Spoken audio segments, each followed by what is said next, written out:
adalah orang-orang yang berdoa meminta kepada selain Allah. Kenapa mereka masih minta? Di Indonesia ini masih banyak nggak orang yang berdoa meminta kepada selain Allah? Banyak.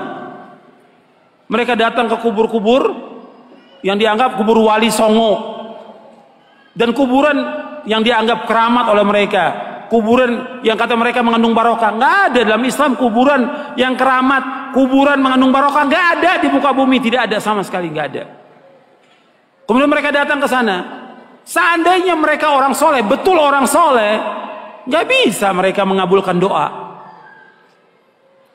nggak bisa. Mereka mendengar pun nggak bisa. Seandainya mereka mendengar kata Allah, nggak bisa menjawab. Kan di sini Allah sebutkan di sini, man la yastajibu lahu nggak bisa menjawab, nggak bisa mengabulkan sampai hari kiamat. Makanya kebodohan yang paling bodoh dan kesesatan yang paling sesat orang-orang yang datang berbondong-bondong ke kubur para wali untuk minta di sana. Kalau ziarah kubur boleh, perhatikan ini, jangan salah paham. Tolong perhatikan, dengarkan baik-baik, jangan salah paham. Kalau ziarah kubur ke kuburan kaum muslimin boleh, dianjurkan oleh Nabi Muhammad SAW. Ziarah kubur ke kuburannya pemakaman kaum muslimin boleh, sunnah, dianjurkan oleh Rasulullah SAW. Kata Nabi, kuntu nahaitukum an ziyaratul kubur fazuruha fa inna tudzakirukumul akhirah. Kata Nabi, aku pernah melarang kalian untuk ziarah kubur. Sekarang boleh kamu ziarah kubur, karena ziarah kubur mengingatkan kalian kepada akhirat. Dalam riwayat yang lain disebutkan bahwa ziarah kubur mengingatkan kalian kepada kematian. Ziarah kubur kaum muslimin boleh, tapi ziarah kubur yang dilakukan oleh mereka ini, datang ke kuburan wali dengan niat kuburan itu mengandung barokah, bahwa orang itu soleh, suci, bisa mengangkat doa mereka ke langit, kepada Allah sebagai tawasul. Mereka minta, ada yang menjadikan mereka sebagai wasilah kepada Allah, ada yang menjadikan mereka sebagai syafaat kepada Allah, ada yang mereka menjadikan mereka sebagai Tuhan yang mereka minta kepada penghuni wali, penghuni kubur itu. Ini kenyataan yang dilakukan oleh orang-orang yang ziarah-ziarah kubur ke kuburannya para wali. Dan ini kalau anda perhatikan, kerusakannya luar biasa ini. Karena masalah akidah, masalah tauhid, mereka memalingkan ibadah kepada selain Allah yang Allah tidak redho selama-lamanya. Di dalam buku atau kitab Ushulus Tsalatsa oleh Syekh Muhammad bin Abdul Wahhab dikatakan, innallaha la yarda ay yushraka ma'ahu ahadun fi ibadatihi, la malakun muqarrabun wala nabiyyun mursal. Allah tidak redho selama-lamanya apabila Allah disekutukan dengan makhluknya, apakah dengan malaikat yang dekat atau dengan nabi yang diutus. Allah nggak redho. Maksudnya kalau ada orang yang berdoa meminta kepada malaikat Jibril, minta kesembuhan, minta rezeki, minta dimudahkan urusan, Allah nggak redho. Karena malaikat Jibril nggak bisa mengabulkan doa yang mengabulkan doa Allah. Atau kepada nabi yang diutus, orang datang ke kuburannya Nabi Muhammad SAW, minta kepada Nabi Muhammad SAW supaya dimudahkan rezekinya, supaya dimudahkan jodohnya, supaya dagangannya laris, supaya segala macam. Allah nggak redho, nggak redho. Kenapa? Doa itu wajib dipanjatkan dan hanya ditujukan kepada Allah saja, tidak kepada yang lain. Allah nggak redho. Hatta kepada orang yang paling soleh, Nabi Muhammad SAW, orang datang kepada kuburan beliau minta, Allah nggak redho. Makanya nggak ada seorang sahabat pun yang datang ke kuburan Nabi untuk minta sesuatu, tidak ada. Tidak ada seorang sahabat pun radhiyallahu anhum ajmain yang datang ke kuburan Nabi untuk minta sesuatu, tidak ada sama sekali. Mereka berdoa langsung kepada Allah. Begitu juga setelah wafatnya Khulafaur Rasyidin, nggak ada orang datang. Tapi belakangan di abad kedua, ketiga mulai, siapa yang melakukan pertama kali penyembahan kepada kubur yang dikeramatkan pertama kali di muka bumi? Syiah. Pertama kali, laknatullah alaihim. Pertama kali Syiah yang menyesatkan kaum muslimin. Mereka katakan kubur imamnya, kemudian kubur Husain mereka sembah, mereka tawaf di situ. Itu pertama kali.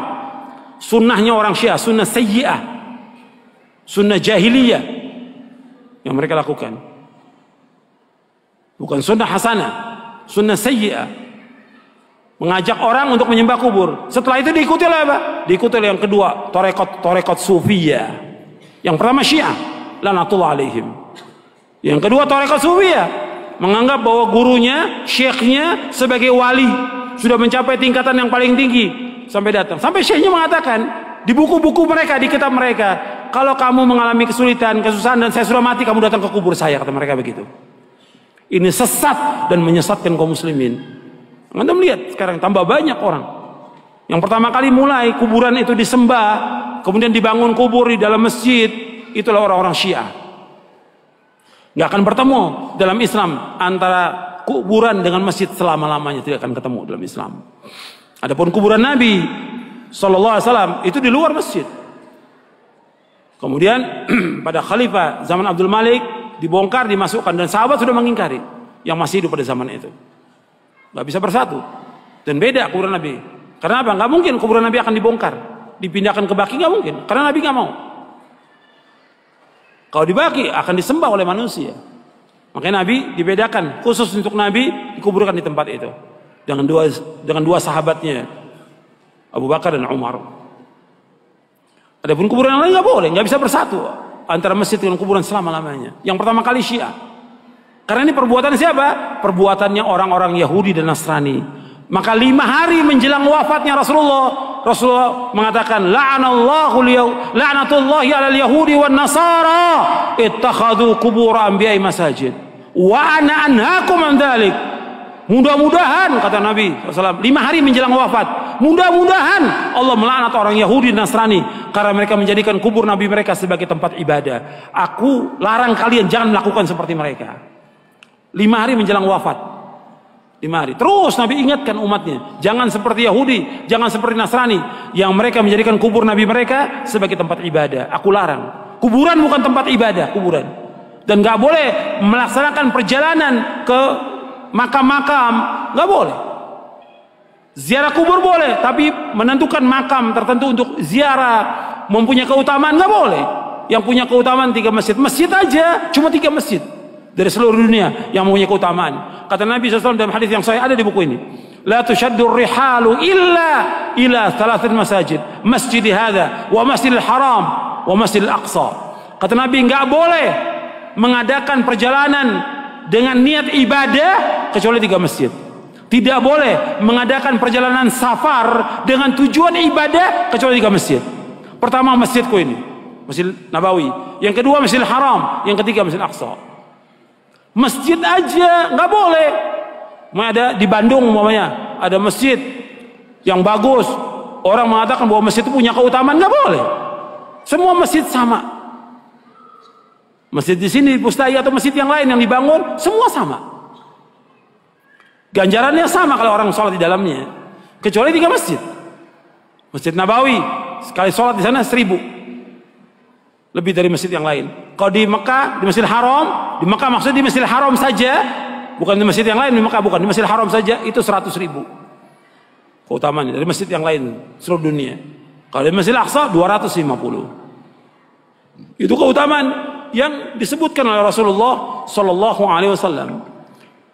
Kalau masjid yang nggak punya keutamaan kecuali 3 masjid, apalagi kuburan. Kuburan nggak punya keutamaan sama sekali.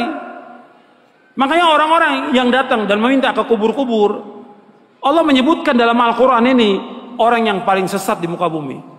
Antum catat tuh ayatnya, ya. Surah Al-Ahqaf, surah 46 ayat 5 dan 6. Ini dalil